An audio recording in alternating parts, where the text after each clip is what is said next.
Ini adalah salah satu foto yang diakui oleh banyak pihak sebagai foto Jokowi saat kuliah di bangku Fakultas Kehutanan UGM. Perhatikanlah susunan gigi yang putih dan rapi. Kita mencoba membandingkan susunan gigi yang rapi tersebut dengan foto Jokowi saat ini yang kebetulan kami menemukan foto yang tampak rongga mulutnya terbuka. Ternyata jika diperbandingkan maka hasilnya akan sangat jauh berbeda antara foto pertama dengan foto kedua. Jika merujuk situs resmi pemerintah Amerika Serikat NIH, maka odontologi forensik yang berkait dengan penggunaan gigi dan struktur mulut untuk identifikasi dalam konteks hukum adalah akurat hasilnya. Jokowi menyatakan secara langsung IPK saya kurang dari 2. Dokumentasinya ada di majalah Tempo yang harus kita percaya. Berarti Tempo melaporkan sesuai fakta. Yang merusak dunia pendidikan karena adanya para pejabat yang menginginkan gelar-gelar tapi nggak mau belajar. Kalau kampusnya politik kampus buruk, jangan harapkan politik nasionalnya baik. Ada UGM, ada Unpad, ada UNER, ada Riau, ada ya dari semuanya. Pilpres Jokowi 2019 ternyata didanai hasil korupsi Kemenhub 5,5 miliar. Hal ini terungkap ketika persidangan kasus korupsi Kemenhub di Pengadilan Tipikor Semarang, guys. Jadi, petinggi Kemenhub yaitu Zamrides minta ke Danto Restiawan untuk kumpulin dana sebesar 5,5 miliar untuk keperluan kampanye Jokowi 2019 kemarin. Danto waktu itu pegang bagian kereta api, guys. Dia nyari uangnya lewat kontraktor proyek kereta api. Nah, Danto juga jelasin waktu persidangan Zamrides mau kabur dulu ke luar negeri karena udah kecium KPK.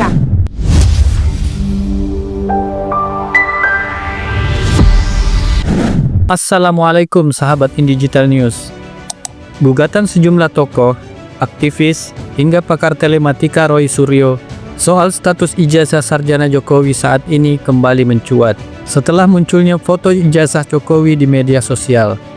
Padahal Jokowi sendiri belum pernah menunjukkan bukti ijazah aslinya kepada publik.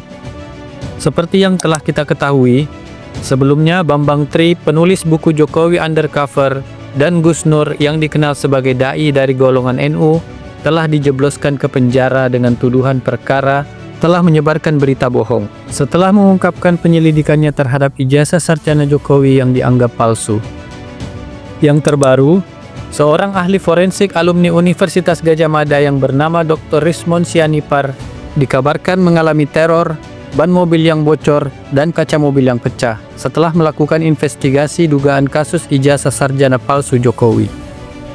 Rismon menyatakan bahwa dalam lembar ijazah Jokowi terdapat perbedaan dalam penulisan nama dan tanda tangan. Kemudian penggunaan font Times New Roman yang diduga belum digunakan atau belum didukung oleh fasilitas teknologi kalangan universitas di Indonesia pada tahun 80-an saat itu.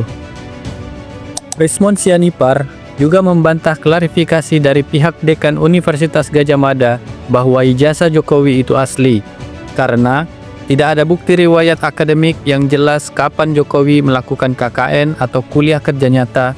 Bahkan melalui majalah Tempo, Jokowi sendiri pernah mengakui bahwa IPK-nya kurang dari 2. Artinya, tidak memenuhi syarat kelulusan seorang sarjana. Hingga saat ini, sudah terbukti banyak kejanggalan soal kasus ijazah palsu Jokowi yang belum bisa diklarifikasi secara terbuka sesuai dengan data.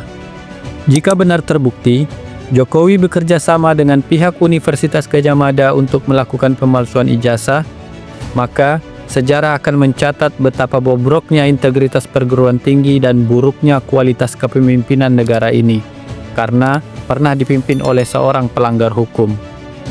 Sementara itu, dugaan kasus korupsi Kemenhub untuk membiayai dana kampanye Jokowi pada Pilpres 2019 juga kembali menjadi perbincangan hangat. Dalam sidang kasus dugaan korupsi di Kementerian Perhubungan atau Kemenhub, mengungkap fakta mengejutkan soal pengumpulan dana untuk Pilpres 2019. Dalam sidang yang digelar di Pengadilan Tipikor Semarang, terungkap fakta bahwa para pejabat Kemenhub mengumpulkan dana untuk mendukung pemenangan Joko Widodo di Pilpres 2019, yang saat itu berstatus sebagai capres petahana. Pertanyaannya, bagaimana skema ini berlangsung dan siapa saja yang terlibat di dalamnya? Berikut penjelasannya. Dalam kasus korupsi ini, terdakwa Yovie Okatriza didakwa menerima suap sebesar 55,6 miliar dari belasan kontraktor proyek perkeretaapian di wilayah Purwokerto dan sekitarnya. Selain itu, dia juga menerima barang mewah senilai 1,9 miliar. Dana suap tersebut menjadi bagian dari skema besar yang terungkap dalam sidang, termasuk penggunaan fee kontraktor untuk berbagai keperluan pribadi sejumlah pejabat. Menurut kesaksian Danto Restiawan, mantan Direktur Sarana Transportasi Jalan Kemenhub itu, dana sebesar 55,6 miliar dihimpun atas arahan Direktur Prasarana Kemenhub yang bernama Zamrides. Zamrides sebagai Direktur Prasarana Kemenhub mendapat instruksi langsung dari Menteri Perhubungan Budi Karya yang menjabat pada periode pertama Jokowi untuk mengumpulkan dana dari 9 pejabat pembuat komitmen atau P3K. Pada saat Danto memberikan keterangan pada persidangan, Danto mengungkapkan bahwa Pak Zamrides diminta lari ke luar negeri untuk sementara waktu karena sedang dipantau oleh KPK. Menurut Danto, dana tersebut bersumber dari kontribusi para kontraktor proyek perkeretaapian yang dikenakan fee. Masing-masing P3K menyetor sebesar 600 juta rupiah. Sebagian dana juga disebut digunakan untuk keperluan lain, seperti membeli 25 ekor hewan kurban dan bahan bakar pesawat untuk kunjungan kerja Menteri Perhubungan ke Sulawesi saat itu. Lalu, apa peran Zamrides dan Danto dalam rencana skandal korupsi ini? Zamrides awalnya ditugaskan untuk mengkoordinasi pengumpulan dana ini. Namun, ketika diduga mulai terpantau oleh KPK, Zamrides disebutkan melarikan diri ke luar negeri. Kemudian, Danto lah yang ditunjuk untuk melanjutkan peran ini. Danto mengaku menerima 595 juta dari Yofi Okatrisa dan ia menyatakan telah mengembalikan uang tersebut melalui penyidik KPK. Sejumlah pengamat politik berpendapat bahwa ada upaya geng Solo yang melakukan pengalihan isu dengan agenda membongkar kasus-kasus besar seperti mega korupsi Pertamina, revisi Undang-Undang TNI, hingga isu perselingkuhan Ridwan Kamil untuk menutupi kasus ijazah palsu dan korupsi Kemenhub untuk dana kampanye Jokowi di Pilpres 2019. Menarik kita tunggu perkembangan kasus ini.